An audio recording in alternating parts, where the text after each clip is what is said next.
반갑습니다.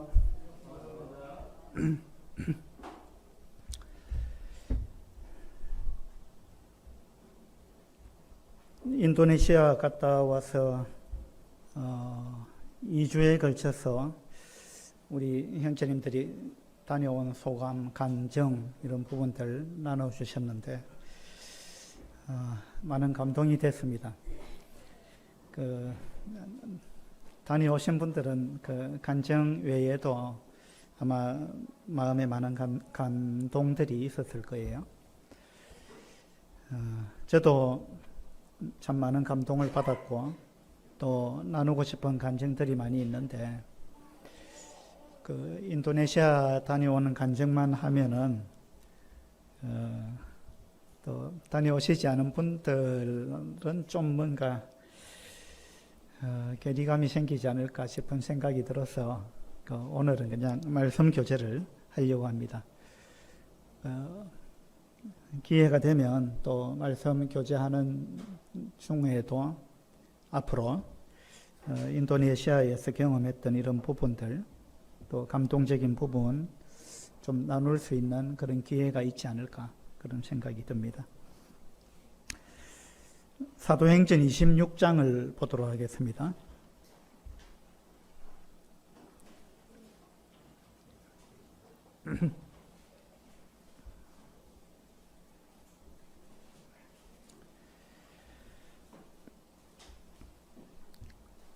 사도행전 26장 1절부터 몇 절을 읽겠습니다.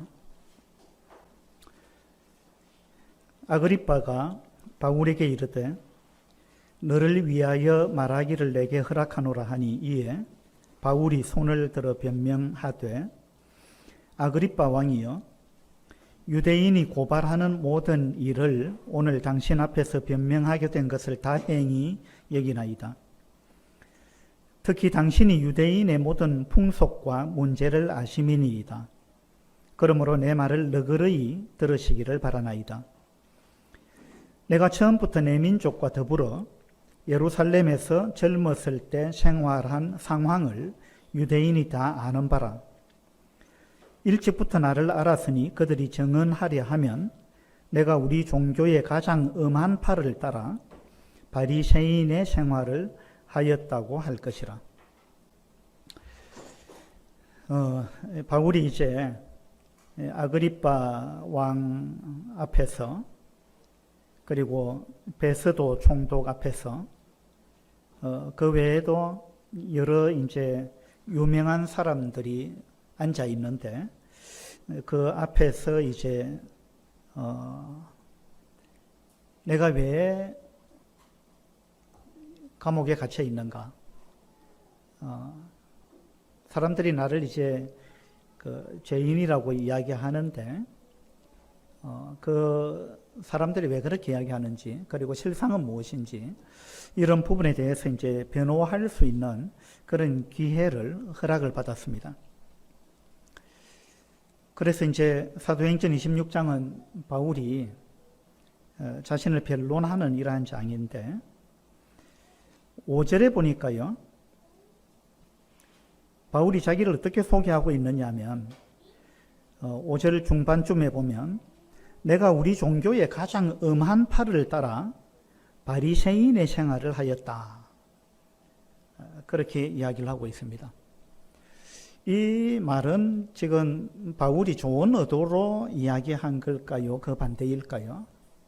그러니까 내가 우리 종교의 가장 엄한 파, 가장 엄격한 파를 따라서 내가 바리새인의 생활을 했다.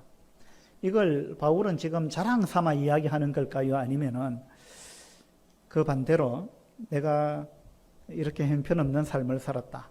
뭐 그런 의도로 이야기한 걸까요? 어떤 거겠습니까? 후자. 내가 어리석은 삶을 살았다. 그 이야기를 하고자 하는 거다. 또 다른 의견, 예? 전자. 전자는 뭡니까? 내가 바리새인의 삶을 살았다. 내가 얼마나 열심히 살았느냐. 그리고 내가 얼마나 하나님 말씀대로 살았느냐. 예. 그래서 이제 한 분은 전자, 한 분은 후자 이렇게 말씀하셨어요. 다수결로 해볼까요?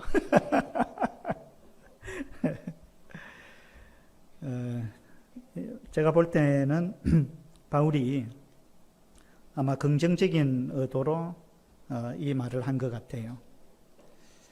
그래서 내가 어떤 삶을 살았는지 아시잖아요. 이제 그런 차원에서 이야기를 한 거죠. 우리는 이제 바리새인 이러면은 굉장히 나쁜 사람, 뭐 이제 그렇게 인식이 굳어져 있습니다. 근데 처음에는 안 그랬거든요. 처음에는 바리새인 하면은 굉장히 자랑할 만한 그런 이제 사람이었어요. 내가 바리새인이다 이러면은 자타가 인정하는 아주 훌륭한 삶을 살았던 사람이다. 그런 의미로 인식이 됐습니다. 왜 그러냐 하면 이 바리새파가 언제 생겼느냐 하면 신구약 중간기 한 400년 그 기간에 몇몇 종파가 생겼는데 유대교 안에 그 중에 이제 하나가 바리새파고 또 하나가 뭘까요? 사두개파예요. 그 외에도 뭐 에세네파도 있고 뭐 열심당원도 있고 뭐 몇몇 종류가 있습니다만은 그러나 유대교에 있어서 큰 두 산맥을 이루고 있던 종파는 바리새파와 사두개파였어요. 사두개파는 어떤 이제 부류의 사람들이냐 하면 이 신구약 중간기에는 이제 헬라 문화가 세계를 지배하고 있던 이제 그런 시대였습니다.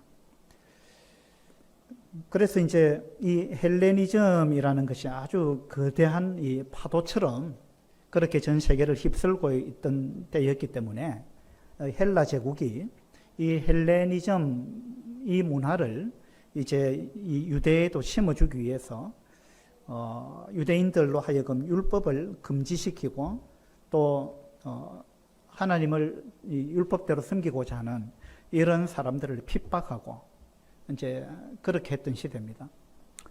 그래서 이제 유대인들 중에는 목숨을 걸고 하나님 말씀대로 살고자 하는 한 부류가 있었고 한 부류는 그 헬라의 정책에 타협을 해가지고 헬라화된 이러한 부류가 생겨난 거예요. 그래서 목숨을 걸고 말씀대로 살겠다라고 했던 부류가 바리새파예요. 근데 사두개파는 뭐냐 하면 헬라의 그 정책에 동화되었고 그 정책에 타협을 했던 그런 부류가 이제 사두개파입니다. 그러니까 이걸 좀 더 쉽게 이야기하자면 사두개파는 그 당시 문화를 받아들였고 그 당시 정치적인 그런 입장을 받아들였고 그렇게 해서 자기들의 신앙에 타협을 했고 세속화됐다는 거예요. 그래서 바리새인들 입장에서 보면 이 사두개파는 아주 변질된 사람이에요. 사두개파는 그래서 이제 어디까지 나아갔느냐 하면 영은 없다. 육체만 있다. 영은 없다. 그 다음에 천사도 없다. 그리고 부활도 없다. 내세도 없다. 이런 이제 상황까지 나아갔습니다. 그게 사두개파예요. 그런데 이제 바리새파는 무슨 이야기 하느냐? 영도 있고 천사도 있고 부활도 있다. 그리고 내세도 있다. 그러면서 이 사두개파, 세속화된 사두개파와 정반대의 입장에 섰던 사람들이 바리새파 사람들입니다. 그래서 이 바리새파 사람들은 하나님 말씀을 우리는 있는 그대로 믿어야 된다. 그리고 있는 그대로 살아야 된다. 하나님 말씀대로 살아야 된다. 그러면서 하나님의 말씀대로 이것을 굉장히 강조했던 부류가 바리새파입니다. 그래서 이제 바리새파는 상당한 어떤 이 자존심을 갖고 있었죠. 그런 자부심을 갖고 있었습니다. 그래서 바리새라는 말 자체가 어떤 의미를 갖고 있느냐 하면 바리새라는 말이 분리된 자, 구분된 자 이런 의미를 갖고 있는 단어예요. 그러니까 바리새인 이러면은 우리는 저들과는 구분된 자들이다. 우리는 저들하고는 다르다. 그러니까 세속화된 저 종교인들, 사두개파하고는 우리는 다르다. 우리는 그들과는 다른 거룩한 사람들이다. 구별됐다. 분리됐다. 구별, 분리, 이거는 거룩을 의미하는 단어죠. 이 바리새라는 단어가 그런 의미를 갖고 있는 단어입니다. 사두개파는 성경을 다 믿질 않았어요. 사두개파는 모세오경만 믿었습니다. 모세오경 외에는 구약의 다른 성경은 영감된 성경이라고 그들은 잘 받아들이질 않았습니다. 근데 바리새파는 어떻게 했느냐 하면 무슨 이야기냐? 모든 성경은 하나님의 영감으로 기록된 그런 말씀이다. 그렇게 해서 바리새인들은 성경 전체를 하나님의 말씀으로 철두철미하게 믿었던 사람이에요. 그러면은 사두개파가 이런 신앙을 갖고 있었고 바리새인은 저런 신앙을 갖고 있었는데 여러분 같으면 둘 중에 하나를 한쪽에 속해야 된다면 어느 쪽에 속하겠습니까?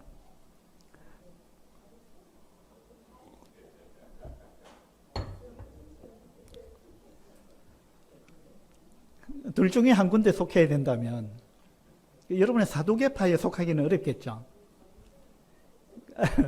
그러면 이제 바리새파가 아주 순수하고 하나님을 향해서 열정이 있고 말씀에 대한 충성심이 있고 또 신앙을 지켜가고 있는 그런 이제 사람이라는 걸 우리가 알 수 있을 것입니다. 그런데 문제는 뭐냐 하면 처음에는 그러했다 이 말입니다. 바리새인이. 바리새파가 처음에는 그러했다는 거예요. 그런데 바리새파가 점점 변질됐어요.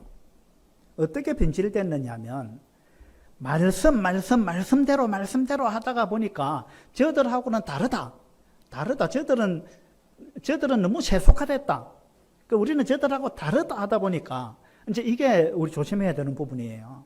어떤 잘못된 사람들, 잘못된 부류가 있잖아요. 그럼 우리는 저들하고는 다르다 하다 보면 어떻게 되느냐 하면 이 사람들은 오른쪽으로 치우쳤다면 저들하고 우리는 다르다라고 하는 사람들은 점점 자꾸만 왼쪽으로 간다는 거예요.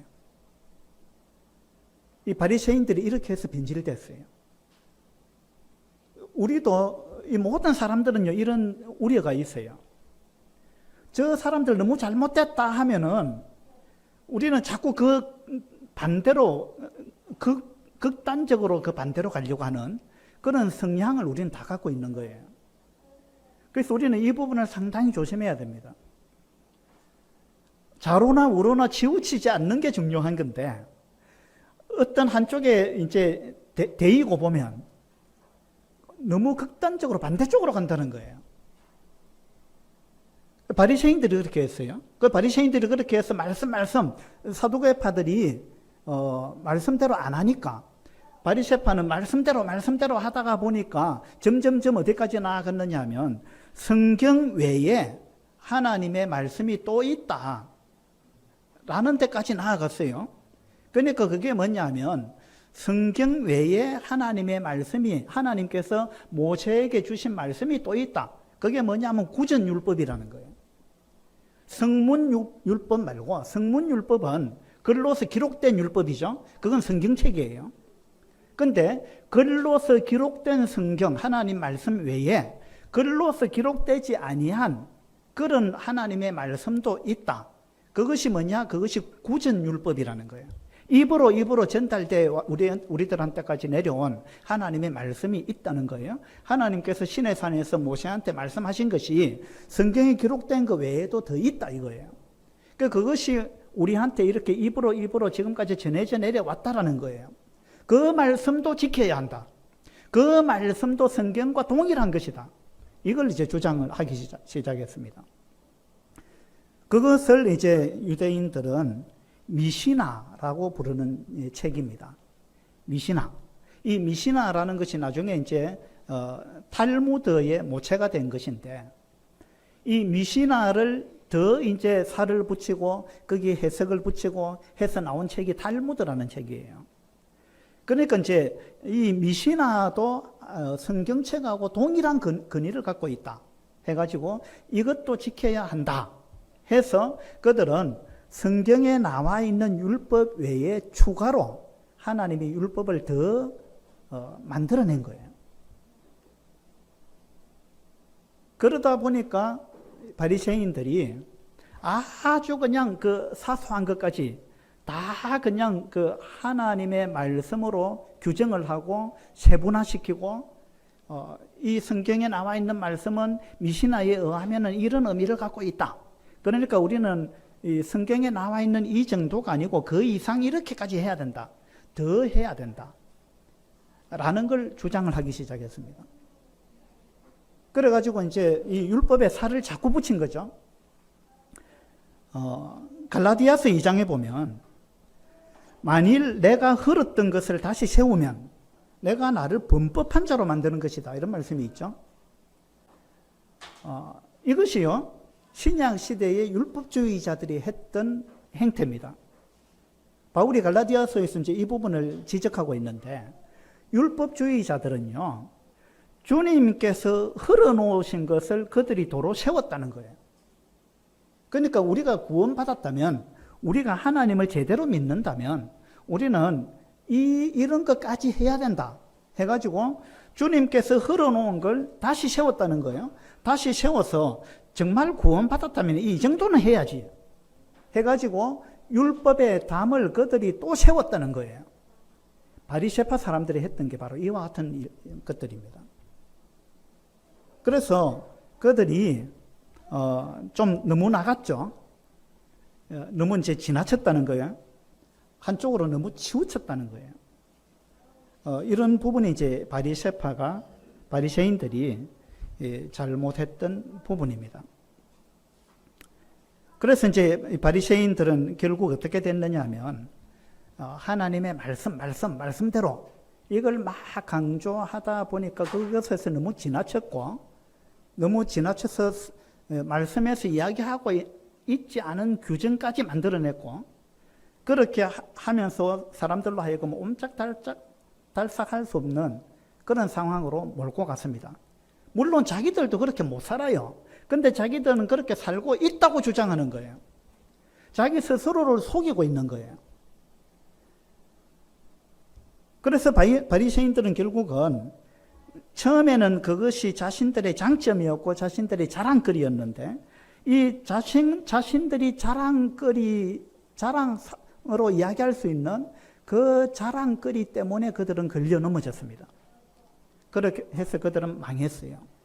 그렇게 해서 주님은 바리새인들을 굉장히 책망하셨습니다. 이게 뭐냐 하면 처음에는 좋았다 이 말입니다. 처음에 그 시도는 좋았다는 거예요. 그런데 점점점 그쪽으로 자기들이 자랑할 만한 그것들을 더 강화시키고 그쪽으로 점점 더 나아가가지고, 우리가 보통 이야기할 때 너무 나갔다 이러잖아요. 너무 나간 거예요. 그래서 우리가 이 사도행전 26장을 보면서 바리새인들이 처음에는 참 좋게 출발했는데 나중에 너무 나가가지고 잘못했구나. 그러니까 우리도 이런 부분을 조심해야 되겠다. 이런 이제 교훈을 받을 수 있으면 좋겠다는 생각이 듭니다. 그래서 그들은 말씀하다가 그 말씀에 갇혀버린 거예요. 이 문자에 갇혀버린 거예요. 문자.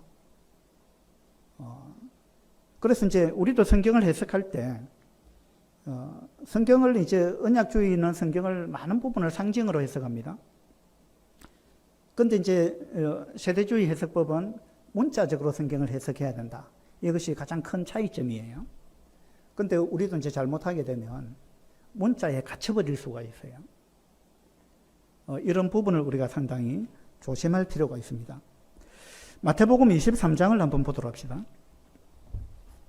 23장 1절에 보면 이에 예수께서 무리와 제자들에게 말씀하여 이르시되 서기관들과 바리새인들이 모세의 자리에 앉았으니 그러므로 무엇이든지 그들이 말하는 바는 행하고 지키되 그들이 하는 행위는 본받지 말라. 그들은 말만 하고 행하지 아니하며 또 무거운 짐을 묶어 사람의 어깨에 지우되 자기는 이것을 한 손가락으로도 움직이려 하지 아니하며. 그래서 지금 이 마태복음 23장에서 주님은 이 서기관들과 바리새인들, 이 사람들을 굉장히 지금 책망하고 있습니다. 23절을 보면 23절에 주님은 바리새인들의 이제 잘못을 지적하고 있는데, 화 있을진저 외식하는 서기관들과 바리새인들이요. 외식한다라는 말은 위선자다 이 말이에요. 바깥 외자에 장식할 식자입니다. 외식. 그러니까 외식한다라는 말은 겉만 번지르하게 꾸민다 이런 의미가 되죠. 위선자를 의미하는 단어입니다. 화 있을진저 외식하는 서기관들과 바리새인들이요, 너희가 박하와 회향과 근채의 11조는 들이되, 박하와 회향과 근채는 어떤 거냐면 이건 다 식물 이름인데, 이와 같은 식물을 가지고 향신료를 만든다 그래요. 그러니까 이제 그들이 하나님 말씀을 그대로 지켜야 된다라는 걸 너무 강조하다 보니까 우리는 반드시 11조를 해야 된다. 그러면 11조를 어느 정도까지 할 거냐? 여러분은 11조를 어느 정도 하세요? 11조를 여러분이 하고 계시다면 10분의 1 정도를 헌금을 하신다면 여러분 어느 정도 하세요? 누구는 뭐 세전이냐 세후냐 뭐 이런 거 막 따지더라고요. 세금 떼기 전에 그 금액에서 10분의 1이냐, 세금 떼고 난 다음에 금액에서 10분의 1이냐, 뭐 그 다음에 그것뿐만 아니고 여러분 월급 받는 거 말고 누가 여러분한테 선물을 했어요. 그건 월급 외의 수입이잖아요. 그것도 11조 합니까?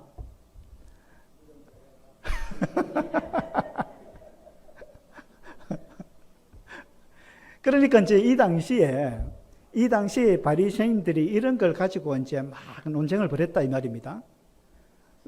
11조를 하려면은 정해진 그 수입 외에 별도 수입도 해야 되는 거 아니냐. 그 다음에 시장에 가서 조미료를 샀다. 그러면 그 조미료에 대해서도 11조를 해야 되는 거 아니냐. 예. 그래서 박하와 해양과 근처에 11조도 해야 된다. 이걸 주장했던 사람들이 바리새인이라는 거예요. 그러니까 이제 바리새인들은 아주 세부적인 사소한 것까지 하나님 말씀을 다 적용시켜 가지고 세부적인 사소한 이런 것까지 걸고 넘어지는 이런 사람들이 된 거예요. 바리새인들이. 그런데 주님께서 뭐라고 말씀하셨느냐 하면, 박하와 해양과 근처의 11조는 들이되 율법에 더 중한 바 정의와 긍휼과 믿음은 버렸다. 그러니까 주님께서 바리새인들을 왜 지금 책망하고 있느냐 하면, 너희들은 아주 사소한 것 가지고 다 율법의 잣대를 갖다 대가지고 이렇게 해야 된다 저렇게 해야 된다 막 그렇게 따지는데, 그렇게 하면서 사소한 것들은 너희들이 다 잘 지키는데 그런 거 사소한 데 신경 쓰다 보니까 큰 걸 놓쳐버렸다. 큰 걸 너희들이 잃어버렸다. 그래서 너희들은 잘못됐다 라고 주님이 책망하고 있는 거예요. 더 중요한 거 율법의 근본 정신을 너희들이 잃어버렸다는 거예요. 그게 뭐냐면 정의와 긍휼과 믿음이라는 거예요. 이것저것 자꾸 사소한 걸 따지다 보니까 너희들은 긍휼이 없는 사람이 되어버렸다. 긍휼은 사랑이잖아요. 너희들이 이것저것 따지다 보니까 사랑을 잃어버렸다. 그러면 율법은 한마디로 사랑입니다. 율법은 하나님을 사랑하고 사람을 사랑하라는 거잖아요. 그런데 율법의 그 문구에 얽매이다 보니까 율법의 근본 정신, 율법의 제일 중요한 거, 그 사랑을 너희들은 놓쳐버렸다. 이건 굉장히 큰 실수죠. 사소한 걸 붙들다가 큰 걸 놓쳐버린 거예요. 그래서 주님께서 그 뒤에 보면은 24절에 보면 맹인된 인도자여. 너희들은 맹인이다. 너희들은 자꾸 눈을 떴다고 생각하는데 근데 사실은 너희들이 맹인이다. 왜? 진짜 중요한 걸 못 보니까. 사소한 거는 보는데 진짜 중요한 건 못 본다는 거예요. 그래서 바리새인들은 이 당시에 자기들은 굉장한 자부심을 갖고 있었어요. 우리는 사두개파하고 다르다. 우리는 하나님 말씀대로 산다. 우리는 정말 하나님 말씀을 잘 지키는 자들이고 우리는 경건한 삶을 살아가는 사람들이다. 그렇게 자부했던 사람들인데, 그런데 주님은 그렇게 자부심을 갖고 있는 바리새인들을 보고 너희들은 맹인이다 이랬단 말이에요. 너희들은 맹인이다. 진짜 봐야 될 걸 못 본다 이 말입니다. 그러면서 하신 말씀이 하루살이는 걸러내고 낙타는 삼킨다. 그러니까 하루살이 걸러낸다고 정신이 없다가 진짜 큰 거 낙타는 못 걸러냈다는 거예요. 그러니까 너희들이 지금 얼마나 잘못되어 있느냐 라는 것을 주님께서 책망하셨습니다. 너희들은 진짜 중요한 거 박하와 해안가 근처의 11조 이런 거 따지다가 긍휼을 잃어버렸고 믿음을 잃어버렸다. 이 믿음은 뭐예요? 하나님과 사람에 대한 신뢰를 잃었다 이 말입니다. 사소한 걸 따지다 보면 다른 사람을 안 믿는 거예요. 이게 바리새인의 특징입니다. 한쪽으로 치우친 사람의 특징이에요. 우리 속에 이런 것들이 많이 있어요. 누구나가 어떤 하나가 저것이 정말 잘못됐다라는 것이 눈에 띄면은 그거에 정반대로 가고자 하는 이런 것들이 우리한테 있다는 거죠. 우리 속에는 다 바리새인의 기질을 갖고 있는 거예요. 그래서 이렇게 되면 우리는 주님으로부터 책망받을 수밖에 없고 우리는 내가 눈을 떴다고 생각하지만 주님 보실 때는 눈을 감은 맹인과 같은 그런 이제 상태에 우리가 빠질 수 있다는 거죠. 긍휼과 믿음을 버렸다. 정의도 버렸다. 이 정의는 이제 인간관계의 올바름 이런 걸 내포하고 있는 단어인데 인간관계를 버렸다는 거예요.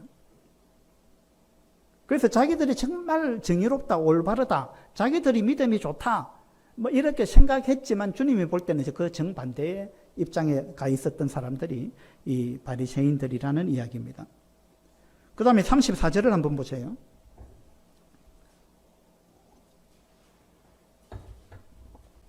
34절에 그러므로 내가 너희에게 선지자들과 지혜 있는 자들과 서기관들을 보내매. 자, 주님께서 선지자들을 보냈습니다. 지혜 있는 자들, 또 서기관들, 이런 사람들을 보냈는데 너희가 그 중에서 들어는 죽이거나 십자가에 못 박고 그 중에서 들어는 너희 회당에서 채찍질하고 이 동네에서 저 동네로 따라다니며 박해하리라. 너희들은 하나님 말씀대로 산다고 하는데 실제로는 그것이 지나쳐가지고 맹인이 됐고 그렇게 해서 실제로는 사실은 내가 보낸 사람을 너희들은 죽이는 지경까지 갔다. 주님이 보낸 사람을. 그들은 잘한다고 했는데 주님 볼 때는 완전히 잘못된 길로 접어들었다는 거예요. 이게 역사의 아이러니입니다. 역사에는 이와 같은 것들이 많이 등장합니다. 그래서 역사는 이제 정반합 이론이 있잖아요. 역사는 이쪽으로 많이 갔다 싶을 때 그 반대쪽으로 가는 사람들이 생겨납니다. 그래갖고 처음에는 오른쪽으로 치우쳤는데 역사가 이걸 바로 잡기 위해서 가운데로 땡긴다고 땡겼는데 더 지나쳐갖고 왼쪽으로 가버린 거예요. 그래서 이거 아니구나 해가지고 또다시 오른쪽으로 땡겨가지고 중앙까지 와서 멈추면 되는데 오른쪽으로 또 간다는 거예요. 그래서 이것이 역사는요 계속해서 오른쪽으로 치우쳤다가 왼쪽으로 치우쳤다가 오른쪽으로 치우쳤다가 왼쪽으로 갔다가 이렇게 흘러간다는 게 이게 역사 이론이에요. 이건 우리는 이제 역사를 통해서 이 교훈을 받아야 돼요. 그래서 우리가 좌로나 우로나 치우치지 않는 거 이건 굉장히 중요한 건데 이 쉽지가 않은 거죠. 그래서 우리가 어느 한쪽으로 치우치지 않고 균형을 유지하고 이걸 종합적으로 건전하게 잘 판단할 수 있는 그런 판단력을 키우는 거 이건요 대단히 중요한 겁니다. 그래서 바리새인들은 자기들은 말씀대로 잘한다고 했는데 결국은 주님이 보내신 사람들을 죽이고 따라다니면서 핍박하는 박해하는 그렇게 될 거다. 주님이 그렇게 말씀하신 거예요. 이 바리새인들의 실패를 이야기를 하고 있는 겁니다. 이솝 우화에 보면 어떤 사슴이요 물을 먹으러 와서, 연못에 물을 먹으러 와서 이제 그 물에 자기를 비추어 보니까 자기 뿔이 너무나 자랑스러웠어요. 너무나 예뻤어요. 사슴의 뿔이. 그죠? 그래가지고 이제 자도치가 됐어요. 야, 내 뿔이 이렇게 예쁘구나. 그리고 이제 자기 다리를 보니까 다리가 너무 가늘고 형편없어 보였어요. 그래서 나의 뿔은 이렇게 예쁜데 내 다리는 너무나 형편없네. 이렇게 이제 생각하고 있었습니다. 그때 이제 사자가 나타났습니다. 사자가 이제 이 사슴을 잡아먹으려고 덤볐는데 이 사슴이 도망을 갔죠. 열심히 도망을 갔습니다. 자기가 자랑하던 뿔이 자기를 도망가게 만들었어요. 자기가 형편없다고 생각했던 다리가 자기를 도망가게 만들었습니까? 다리가 한 거죠. 그래가지고 자기는 이 다리가 너무 마음에 안 들었는데 볼품없다고 생각했는데 사실은 그 다리가 자기를 살려주고 있는 거예요. 그래서 열심히 달리다가 숲풀에 걸렸어요. 뭐가 걸렸겠어요? 뿔이 걸린 거예요. 그래서 이제 사자밥이 되고 말았습니다. 이 사슴은 뭐 때문에 죽은 거예요? 자기가 그토록 자랑스럽게 생각했던 그 뿔 때문에 죽은 거예요.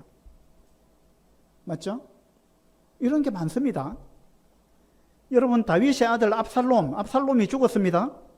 왜? 어떻게 죽었죠? 어떻게 죽었어요? 이 사슴이 죽은 거하고 비슷해요. 다윗은요, 자기 머리카락이 너무 그냥 풍성하고 자랑스러웠어요. 사무엘 말씀 한번 보도록 하죠. 사무엘하 14장입니다. 사무엘하 14장 25절입니다. 25절. 온 이스라엘 가운데에서 압살롬 같이 아름다움으로 크게 칭찬받는 자가 없었으니 그는 발바닥부터 정수리까지 흠이 없습니다. 다윗의 맏아들 압살롬, 이 압살롬은 얼마나 아름다웠느냐 하면 남자인데도 불구하고요, 이스라엘 가운데 압살롬 같이 아름다운 자가 없었다. 그래서 압살롬은 크게 칭찬받는 사람이었다는 거예요. 발바닥부터 정수리까지 흠이 없었다. 그러니까 이 압살롬은 막 여자들이 보면 그냥 뿅 갔는가 봐. 뭐 신체 조건이며 뭐 얼굴이며 뭐 모든 부분에 있어서 흠이 없었다는 거예요. 너무나 멋있는 남자였습니다. 26절에 보면 그의 머리털이 무거움으로 연말마다 깎았으며 그의 머리털을 깎을 때에 그것을 달아본 적 그의 머리털이 왕의 저울로 200세겔이었더라. 1년에 한 번씩 이 머리를 깎았는데 200세겔 깎은 머리를 저울에 달아보니까 200세겔이나 됐다는 거예요. 200세겔은 요즘 그 킬로그램으로 따지면 한 4.5kg 된답니다. 4.5kg. 한번 생각해 보세요. 머리를 잘랐는데 그걸 저울에 얹으니까 4.5kg가 나갔다는 거예요. 그만큼 이제 모든 면이 완벽했는데 그 중에서도 이 머리카락도 굉장히 그냥 자랑거리였다는 거예요. 압살롬은. 보통 사람의 머리카락은 뭐 한 500g 된답니다. 이런 식으로 자르면. 근데 압살롬은 4.5kg까지 나갔으니까. 그래서 압살롬은 자기 머리를 굉장히 아마 머리카락을 자랑했던 것 같아요. 그런데 압살롬이 이 머리카락 때문에 죽습니다. 18장을 한번 보도록 합시다. 9절에 압살롬이 다윗의 부하들과 마주치니라. 자, 압살롬이 이제 자기 아버지 다윗을 배반해가지고 자기가 왕이 되려고 했죠. 그렇게 해서 이제 다윗의 부하하고 압살롬의 부하하고 뭐 전쟁이 생겼습니다. 압살롬이 다윗의 부하들과 마주치니라. 압살롬이 노새를 탔는데 그 노새가 큰 상수리 나무 번성한 가지 아래로 지날 때에 압살롬의 머리가 그 상수리 나무에 걸림에 그가 공중과 그 땅 사이에 달리고 그가 탔던 노새는 그 아래로 빠져나간지라. 사슴이 도망가다가 자기 뿔이 걸렸듯이 그렇게 해서 죽었듯이 압살롬도 노새를 타고 도망을 가다가 자기의 머리카락이 상수리 나무 가지에 딱 걸려버린 거예요. 왜 노새는 빠져나가 버렸고 자기가 상수리 나무에 대롱대롱 매달린 거예요. 그래가지고 이 다윗의 군대 장관 요압이 가가지고 14절에 보세요. 14절에 보니까 요압이 이르되 나는 너와 같이 지체할 수 없다 하고 손에 작은 창셋을 가지고 가서 상수리 나무 가운데서 아직 살아있는 압살롬의 심장을 찌르니, 이렇게 해서 압살롬이 죽게 됩니다. 압살롬은 자기가 그렇게 자랑스럽게 생각하던 머리카락 때문에 죽습니다. 이건 역사적으로 볼 때 이와 같은 일들이 굉장히 많습니다. 자기가 자랑스러워하는 그것 때문에 걸려 넘어지는 거예요. 그래서 우리는 겸손해야 됩니다. 여러분도 자랑거리가 있을 거 아니에요? 사람마다 다 장점과 단점이 있어요. 근데 그 사람이 넘어지는 것은요, 단점 때문에 넘어지는 경우도 있지만 결정적인 넘어짐은요, 장점 때문에 넘어지는 경우가 많아요. 이걸 우리는 교훈을 받아야 됩니다. 운전을 배운 사람들이 언제 사고가 가장 많이 나느냐? 언제인지 아세요? 예.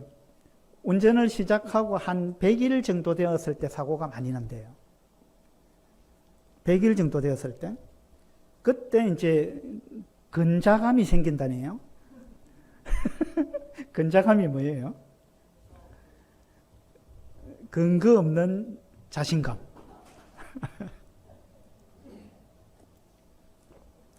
이제 젊은 사람들은 근자감 이러는데, 운전을 하고 한 100일쯤 되면은요, 자신감이 막 생기는 거예요.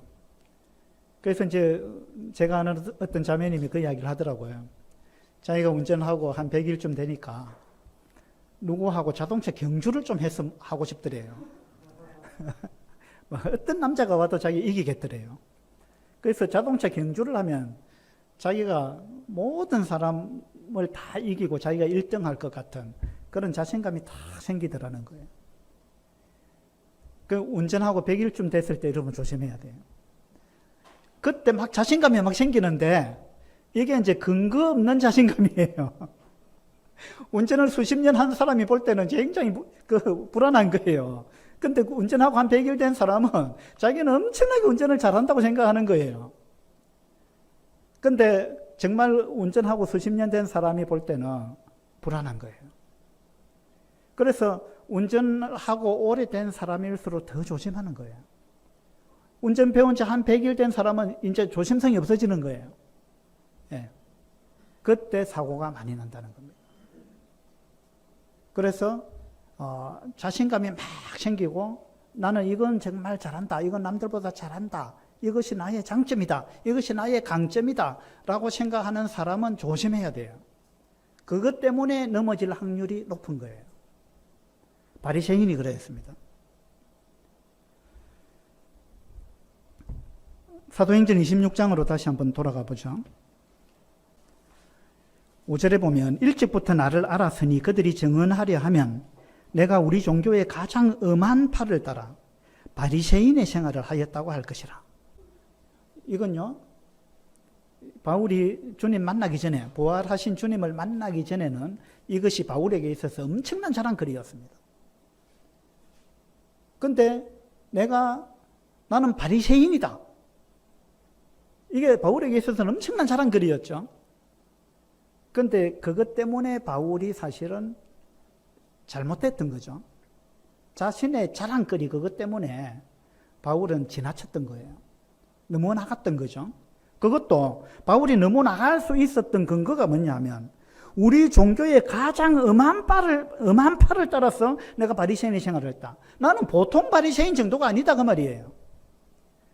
사람들이 바리새인이라는 것에 대한 자부심을 갖고 있을 때 바리새인은 나는 그 정도 바리새인 아니다. 나는 가장 엄한 팔을 따른 그런 바리새인이었다. 바리새인 중에 내가 바리새인이다. 그 말이거든요.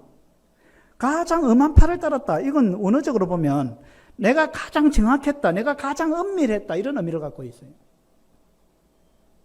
그래서 바울은 여기에 대한 지나친 자신감을 갖고 있었어요. 이게 이제 근자감이에요. 내가 가장 정확하다. 내가 가장 은밀하다. 내가 가장 엄격하다. 라는 지나친 확신. 이걸 바울은 갖고 있었습니다. 그래서 9절에 보면요.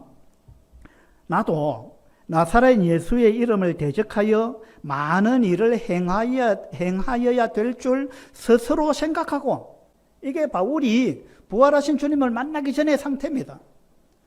바울은 이렇게 해야 잘하는 것이다 라고 스스로 생각했다. 확신을 가졌다 그 말입니다. 나사렛 예수의 이름을 대적해가지고 이렇게 해야 내가 잘하는 거다. 하나님 앞에서 잘하는 거다. 라는 것에 대해서 추호의 의심이 없었다 그 말입니다. 이걸 9절을 세번역 성경은 어떻게 번역했느냐 하면, 사실 나도 한때는 나사렛 예수의 이름을 반대하는 데에 할 수 있는 온갖 일을 다 해야 한다고 생각했습니다.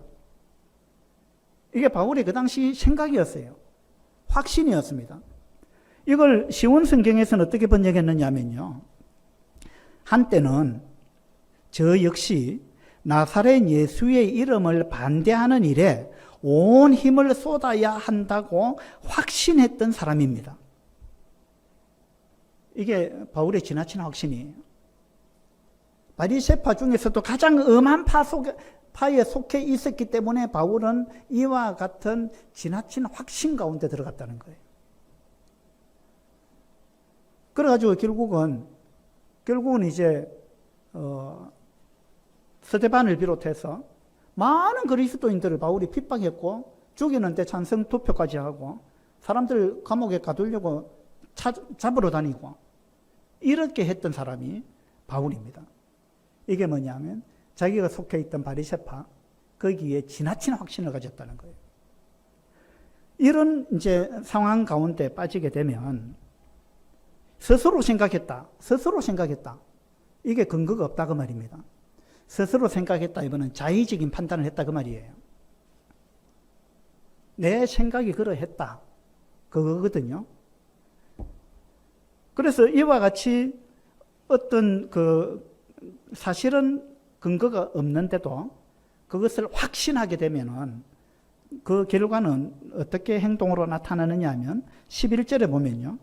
11절에 또 모든 회당에서 여러 번 형벌하여 강제로 모독하는 말을 하게 하고 그들에 대하여 심히 격분하여 외국 성에까지 가서 박해하였고, 이게 어떤 부분에 대해서 자기가 생각하는 기준에 대해서 지나치게 확신하게 되면은 이런 행동으로 나오게 되는 거예요. 지나치게 격분하는 거예요. 그래서 바리새인들의 생활을 보면 이 바리새인들은요 너무나 엄격했어요. 그리고 바리새인들의 행동을 보면 그들은 격분하는 모습이 많이 나타나는 거예요. 왜냐하면 자기가 생각하고 있는 것이 분명하다고 생각하기 때문에 남의 말을 안 들어요. 자기만이 옳다고 생각합니다. 그로 인해서 격분하는 거예요. 행동이 과격해지는 거예요. 이건요 주님의 모습이 아니에요. 바리새인은 이런 모습으로 나아갔습니다. 그래서 우리가 이제 주님을 더 닮으면 닮을수록 우리는 너그러운 사람이 되고요, 온유한 사람이 되어야 됩니다. 그리고 자기만이 옳다고 주장해서는 안 돼요.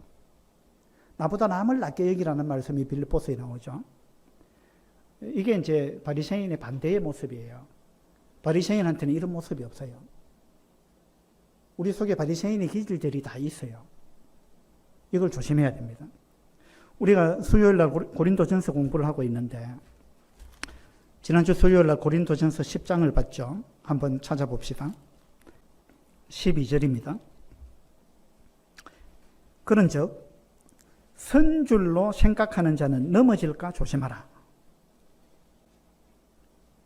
바울이 지금 고린도 교회 성도들한테 이야기하는 겁니다.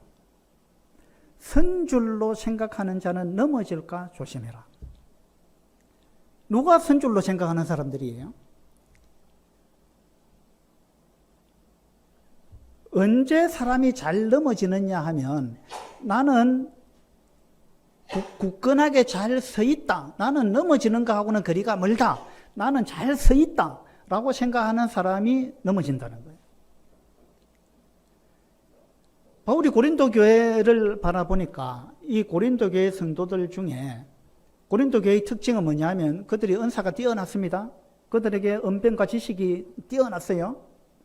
그래서 그들은 고린도전서 8장에 보면 지금 8장, 9장, 10장은 다 우상의 제물에 관한 이야기거든요. 8장 1절에 한번 보세요. 8장 1절에 보니까 우상의 제물에 대하여는 우리가 다 지식이 있는 줄 아나. 고린도 교회 성도들이 다 자기들이 지식이 있다고 하도 다 지식이 있다고 이야기를 하니까 그래 바울이 하는 말이에요. 우리가 다 지식이 있는 줄 안다. 그러나 지식은 교만하게 하며 사랑은 덕을 세운다. 그러니까 우리는 다 지식이 있다라고 생각하는 그 사람들을 향해서 바울은 지금 선줄로 생각하느냐 네가 선줄로 생각하느냐 넘어질까 조심해라. 선줄로 생각하는 사람은 넘어지게 돼 있다. 다시 말해서 넘어지는 사람은요 교만해서 넘어집니다. 내가 이거 자신 있다라고 할 때 넘어지기 쉽다는 거예요. 우리 이거 상당히 조심해야 되는 거예요.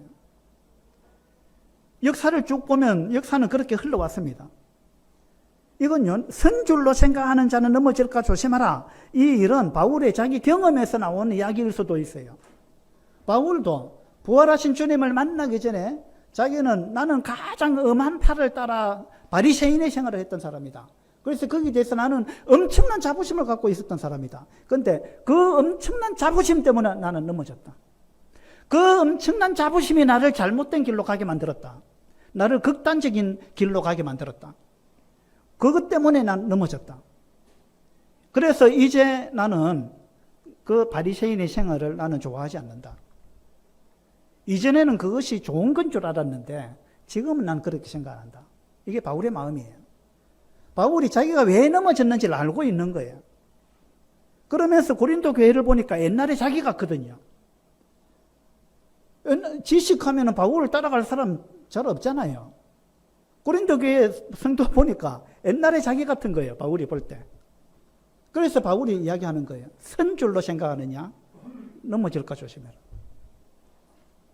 여러분이 선줄로 생각이 든다면 조심해야 되는 거예요. 우리 모두가 조심해야 되는 부분입니다. 디모데전서 3장을 한번 보도록 합시다. 디모데전서 3장입니다.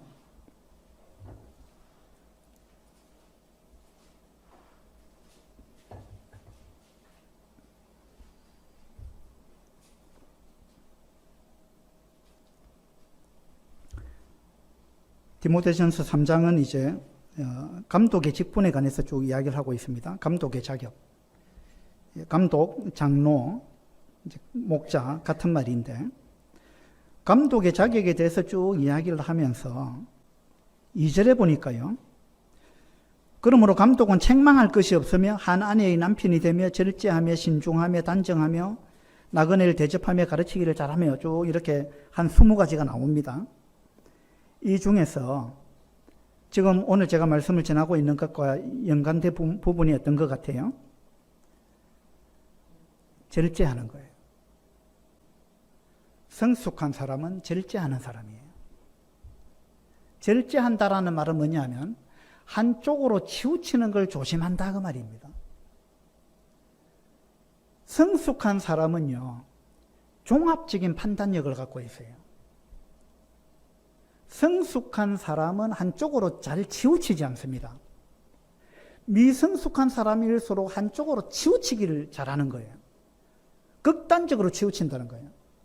오른쪽으로 완전히 극단적으로 가든지 안 그러면 왼쪽으로 극단적으로 가기 쉬운 거예요. 이건 미성숙한 사람입니다. 근데 정말 성숙한 사람은요, 이 균형을 아는 거예요. 그리고 이걸 종합적으로 판단할 줄 아는 판단력이 뛰어난 거예요. 지금 이 시대에 우리는요, 어느 한쪽으로 치우치기 굉장히 쉬운 시대에 살고 있습니다.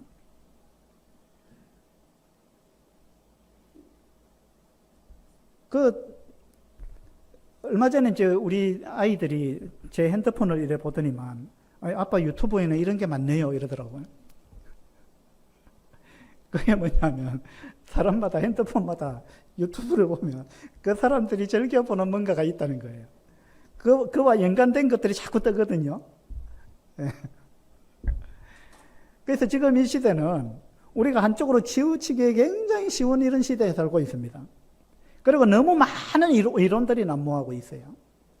이건요, 신앙서적도 마찬가지입니다. 신앙서적도 온갖 그냥 그 종류의 신앙서적들이 판을 치고 거기에 많은 신학 이론들이 있습니다. 거기에서 우리가 균형을 잡는 게 중요합니다. 어느 한 사람의 말을 너무 한 사람의 말만 들으면 안 되는 거죠. 그래서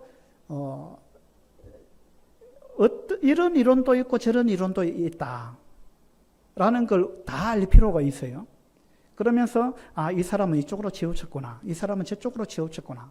왜 그랬을까? 이 사람은 이쪽으로 자꾸 빠져드는구나. 그래, 그쪽으로 계속 더 나아가는구나. 계속 한쪽으로 너무 많이 가는 거예요, 사람이. 이런 사람들 많습니다. 그래서 우리가 어느 한쪽으로 많이 간 사람을 이제 성숙한 사람은 이거 분별할 수 있거든요. 근데 이제 좀 정말 이렇게 성숙하지 못하면은 이거 분별이 잘 안 돼요. 그래가지고 이제 그쪽으로 치우치기 쉽다는 겁니다. 바리새인들이 그랬어요. 그래서 이 장로의 자격 중에요, 절제하는 거. 이건요, 식음을 절제하는 것도 포함되지만, 음식을 절제하는 것도 포함되지만, 더 중요한 거는 어떤 이 영적인 부분에 있어서 절제가 필요한 거예요. 영적인 부분에 극단적으로 치우치지 않는 것. 어떤 한쪽 이론에 빠져들지 않는 것. 이런 게 이제 굉장히 필요한 겁니다. 그 다음에 6절에 보면, 새로 입교한 자도 말지니 교만하여져서 마귀를 정죄하는 그 정죄에 빠질까 하니요. 이 교만을 굉장히 조심해야 됩니다.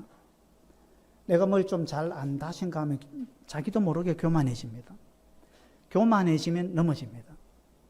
섰다고 생각하면 넘어지는 거예요.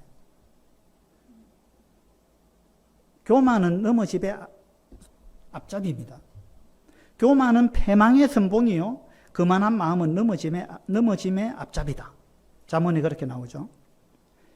그래서 우리가 사도행전 26장을 보면서 바울이 이전에 바리새인의 생활을 했는데, 이 바리새인의 특징은 처음에는 참 좋은 거였는데, 처음에는 그들이 말씀대로 해가지고 너무 좋게 출발했는데, 나중에는 그들이 자랑스럽게 생각하던 그것에 너무 빠져들므로 인해가지고 극단적으로 치우쳐가지고 그들의 자랑거리로 인해서 결국은 넘어졌구나 라는 사실을 우리가 보면서 우리가 그렇게 되지 않도록 이런 부분에 조심하는 것이 우리에게 참으로 필요하겠다.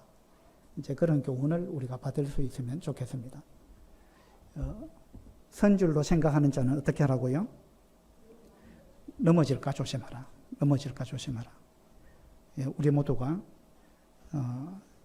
바리새인처럼 되지 않도록, 우리 자칫 잘못하면 우리가 다 바리새인처럼 될 수 있어요. 그렇게 되지 않도록 조심하는 게 필요하겠다. 그런 교훈을 받을 수 있으면 좋겠습니다. 기도하겠습니다.